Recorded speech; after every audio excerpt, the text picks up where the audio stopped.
Hey Tony, how you doing? I'm very good, thank you. How are you? Lovely to see you. I always like to come here at Synthfest because you've got some beautiful things. In fact, I think it was either last year or the year before we saw the Waruku. Oh, the Koto synth. Yeah. Yes, I remember. You guys really enjoyed it, didn't you? It was great, yeah, really good fun. And you've got one now. We have got one. I did a jam with it, and in a load of reverb, no one will know that they're crappy General MIDI sounds. Anyway, how's it going? Tell us what's going on. Good. It's been a busy show so far. Soundgas are here. We're here as Soundgas. We're here as in our vintage gear capacity. Also as manufacturers of the Soundgas range of 636s. So these are preamps. So we've got the 636P, which is the desktop preamp, which is also a guitar pedal version. We've got the twin preamp, the 636P2. Which is getting a lot of use for people who are using it for stem sweetening and mixing. And we're just about to launch a crowdfunding campaign for the Type 636P 500 series, which we're very excited about. And these are mic preamps, are kind of generally yeah, all preamp. it's the preamp section out of the Grampian Type 636, which was a spring reverb unit designed in the 50s and 60s and famously used by Lee Scratch Perry at Black Ark. So it's and got a Pete vibe. Townsend used to plug his guitar into the mic preamp to get the distortion for the Who in the 60s. In fact, we've just serviced Pete's originals for him. It's got a bunch of drive. Is that the kind of? It's got more drive and gain than pretty much anything else we've discovered. Oh, interesting. The sound of the pure preamp on its own is all the drive, distortion and fuzz you could ever wish for. Germanium transistors, very carefully selected because it's getting very hard to get ones that have got the right performance for to match the sound that we need to get. Our units are very different to the originals. They perform at a much higher level. There's a lot more bottom end, they're a lot more controllable. The 636P2 came about because someone had a 636P and they were parallel mixing with it, and the Grampian mic preamp returns the signal out of phase. And so the guy got in touch and said, I can't parallel because it's coming out of phase. He hadn't got a phase switch on his mixer. And Hugh, our designer, said, well, we could put an output transformer on it. I'm like, oh yeah. So this has got twin Carnhill output transformers. And it's taken what was originally something that we used for lots of overdrive and distortion and fuzz and absolute filth. And it's turned into something that we're all using, or nearly everyone who's got one now is using a completely different way. Just colour. It's colour and just subtle sweetening, and the mix engineers who are using it now are just loving it. I mean, it sounds incredible on drums, but even things like string sections, vocals. Oh, really? What does it cost per channel, roughly? Well, it depends how you buy it. If you buy one of these are currently 2,450 plus VAT. Right. The single channel, which doesn't have the output transformer, but can still do some nice thickening, they are 1,250 plus VAT. I might get this wrong. The 500 series, which is about to launch, I'm going to be revealing the pricing in a few weeks when we launch the crowdfunder. Okay, cool. But I mean, did a lot of this come by because, I mean, obviously you specialise or have done in sort of vintage gear, of which there's a beautiful selection. Did this come from having a service department and then being able to utilise those engineers to build Absolutely. your ideas? Right. Well, I mean, my fascination with the Grampian started when I just saw one on eBay years ago for £70. Thought that looks interesting. Bought one, very noisy but lots of distortion. Loved it. We were servicing. I mean, fast forward a few years, they've become very expensive. We were servicing one.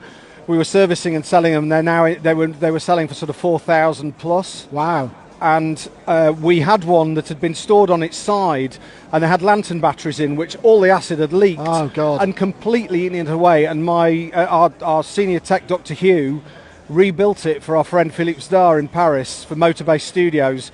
And when he finished, I said, you pretty much built a new one. And he went, yeah. I said, could we build a new one? He went, yeah.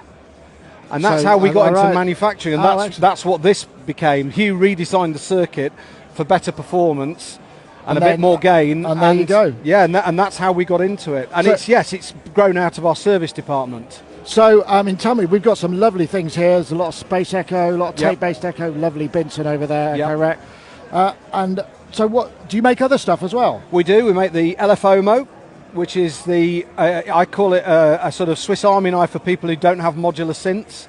It's a modulation device that will work with anything with CV or expression pedal input, and it's got 16 different waveforms, and it's crazy what it'll do to a simple Poly 6 or a Juno or your guitar pedal is incredible. So it's like expression. Yeah, it's kind of like modular for people who don't want a bank of modular.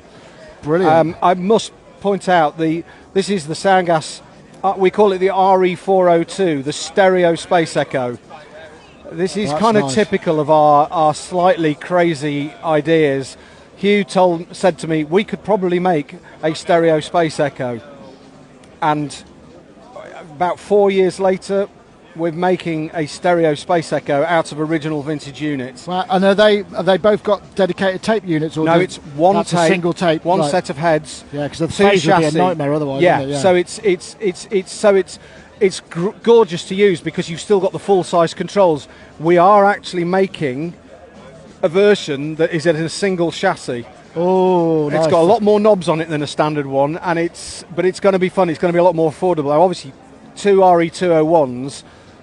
To actually buy the machines, service them and put them together is expensive, and then when the amount of time it takes to build the stereo machine and the amount of R&D and time it's taken, we're trying to find a way of getting these into a more sort of a format that's more affordable, basically. So you've also got an auction today, I'm reliably informed. Have you got your gavel ready? I have actually got my gavel ready. So Paul Gilby, who runs Sound on Sound and organises Synthfest, persuaded me that it would be a really good idea for me to make my debut as a live auctioneer today in the main auditorium. So at 2 o'clock I am going to be auctioning a selection of interesting and lovely synths. There's the System 100 there. Oh, that's lovely. Which I'd like to actually bid on myself. Look, there's a that's an electric Tasha Goto. Yeah. There's a variation on the Waraku Koto synth here. This is very similar, but a slightly rarer version. Oh, that's lovely.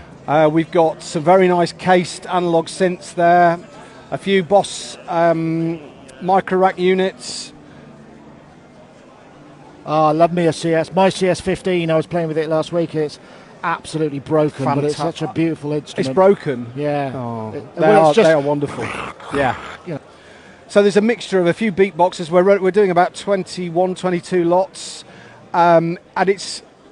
Someone just said to me, "Are you going to make a profit out of these with these prices?" It's like, no, this is about. So it's a mixture of stuff that we're selling from We recently moved premises. We've got a lot more stock than we can service. Right. But the reason we started auctions was what's been happening in vintage gear. To do what we do as Soundgas has become almost impossibly expensive.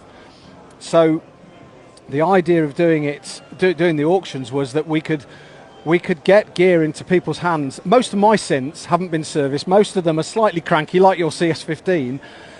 I don't mind. I'm happy with a little bit of crankiness, and I'd rather have a synth than I can afford. Yeah, I understand. So Soundgas auctions, and James is just about to do a running repair on this one.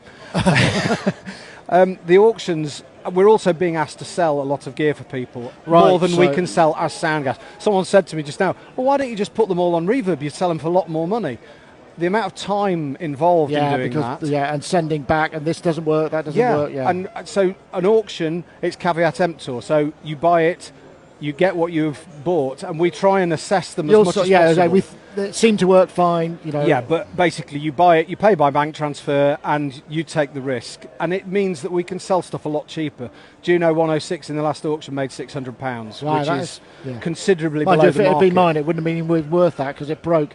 That's another broken synth. So, I mean, I'm just curious, when you kind of acquire this stuff, do you kind of mine these seams of, I'm into polysynths this month, well, that's a really interesting brand. Do you kind of follow your route? So the auction stuff, a lot of it's coming from customers or from estates where people need to clear a lot of gear at once. In terms of me sourcing gear for Soundgas, it tends to be me going down a particular rabbit hole. Yeah, that's what I thought. Yeah. You saw the Waraku Koto synth. I've gone down a Japanese instrument rabbit hole for the last few years. There's I don't know if you saw, there's a Suiko ST50, the poetry trainer. Absolutely love those things. I'm using those myself. I think there's something very exciting about instruments that you don't fully understand or that you don't fully know. It's like an analog synth that's a bit weird and you don't understand it. you end up doing things with it creatively that you wouldn't do with, say, the CS15 that you've had for 20 years and you know inside out. Absolutely right, yeah. So it is very much about inspiration and yeah, just I'm someone who likes sound. I like weird instruments, so I go off down these sort of tangents, and suddenly Soundgas is doing vintage lap steel guitars or pedal steel guitars. Well, it's nice. I mean, you can, nice to be so manoeuvrable and to follow your own instincts. Yeah. If I was doing the same thing day in, day out, and we were just selling Space Echoes and Juno 60s, I'd be bored to death. Yeah, yeah. And just as in the studio, I don't use the same. I do use Space Echoes all the time, and I do use my Juno 60, but actually I also need those new, interesting things that spark a bit of creativity. Fantastic. You know, from using a Waraku Koto synth. Absolutely, yeah. So soundgas.com or .co.uk? Soundgas.com okay. and soundgasauctions.com. And if you've got stuff to sell, obviously we can help move large collections on if you want to get rid of stuff quickly and without too much trouble. Brilliant. If you've got something really high-end, we also auction high-end instruments, or we do a limited commission and broker sale service via the regular Soundgas site where we do all the full servicing, etc. Thank you so much. Thank you very much. Nice to see you. Good luck with the auction. Thank you very much.